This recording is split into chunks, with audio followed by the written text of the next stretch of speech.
اور انسانی سماج میں گناہ کو رواج کیا جا رہا ہے، تو اگر تم حسینی ہو تو تمہاری ذمہ داری ہے قیام کرو، اپنی زبان سے، اپنے عمل سے۔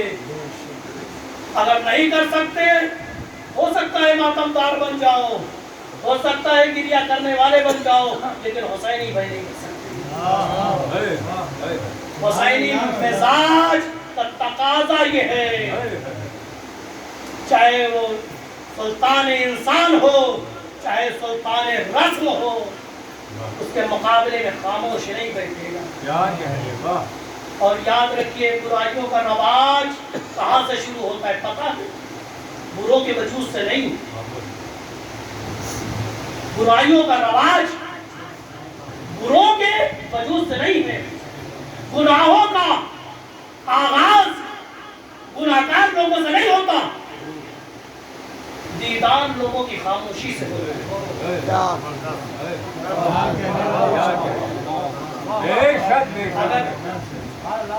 جب یہ دیندار لوگ خاموش رہتے ہیں تو برائی کو رواج ملتا ہے، لیکن اگر دیندار حسینی مزاج ہو تو برائی کو بھی دفنا دیتے ہیں۔ یاد رکھیں، برائی کو برے کو نہیں،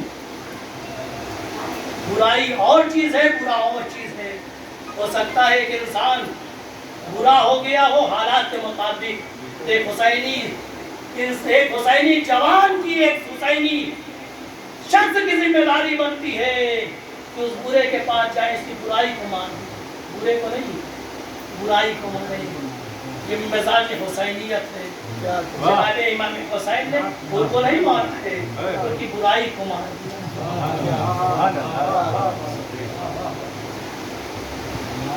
امام حسین نے بتلا دیا، دیکھو، اور یاد رکھیے، ہر سماج میں بڑی ذمہ داری کے ساتھ میں کہہ رہا ہوں، جس سماج میں گندگی پنپے تو سمجھ لیجئے گا دیندار افراد خاموش ہیں،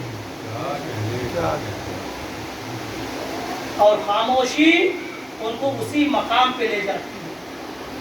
جیسا حسینی تقاضا یہ ہے، اگر آپ حسینی ہیں تو برائی نہ دیکھیں گے، نہ ہونے دیں گے، اصلاح کریں گے، برے سے برائی کو ختم کریں گے، اور یہی بہترین اخوت ہے، بہترین برادری کی ہے۔ ہو سکتا ہے ہم انسان ہیں، ہو سکتا ہے غلطیاں ہو سکتی ہیں، ہم انسان ہیں، ہم سے غلطیاں ہو سکتی ہیں، لیکن انسانی تقاضا یہ ہے، جو لوگ بیدار ہیں، سمجھدار ہیں، وہ جائیں برے لوگوں سے برائیوں کو دور کرتے ہیں، جیسے کہ امام حسین نے جناب گور سے کیا۔ وہی ذمہ داری جو امام حسین کی ہے، وہی ذمہ داری ہر حسینی کی ہے، ہماری آپ کی ہے۔ ہماری آپ کی ذمہ داری بنتی ہے کہ ہم اپنے سماج کو حسینی سماج بنائیں۔ کب بنائیں گے؟ جب ہمارے اندر حسینی بلبلہ ہوگا، حسینی تہذیب ہوگی، حسینی سوچ ہوگی۔ اور یاد رکھیں، یہ کام جوانوں کو کرنا ہے، بزرگ سرپرستی کریں گے، بزرگ تھک چکے ہیں، ریٹائر ہو چکے ہیں، بزرگ یہ کام نہیں کریں گے، بزرگ آپ کی سرپرستی کریں گے، یہ کام جوان کریں گے۔ سماج جن سے غلطیاں ہو گئی انہیں حر بنائیں گے، حر بنانا آپ کا کام ہے۔ ہمارے قوم کے جوان کلمہ گو، اہل توحید، ہو سکتا ہے برے راستے پہ ہوں، تو انہیں حر بنانا ہم حسینیوں کا کام ہے۔ اور یاد رکھیں، جیسے جیسے ہم خدمت کرتے جائیں گے، ویسے ویسے ہمارا مرتبہ امام حسین کی نگاہ میں بڑھتا جائے گا، امام حسین دعائیں دیتے جائیں گے۔ بس دوستوں، بات تمام ہو گئی، آپ نے بڑی زحمت کی، بہت سنا، بہت شکر گزار ہوں، لیکن ہم سب کی ذمہ داری بنتی ہے کہ کربلا سے درس لیں اور حسینی سماج تیار کریں۔ اپنے سماج سے جن سے غلطیاں ہو رہی ہیں، جن سے برائی ہو رہی ہے، ان سے برائی کو دور کریں اور بنائیں۔ اپنا دروازہ کھولیں، بیزاری نہیں کریں، ان کی بری چیزوں سے بیزاری ہے، شخص سے نہیں۔ اور بنائے اور کسے کہتے ہیں اور کسے کہتے ہیں جو اپنی برائیوں پہ نادم ہو جائے،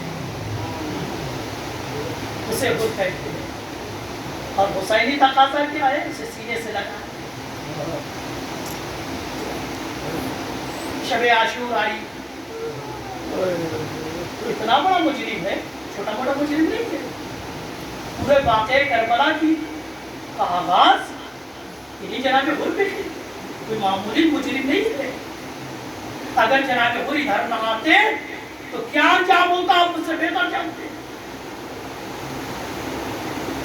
شب عاشور آئی،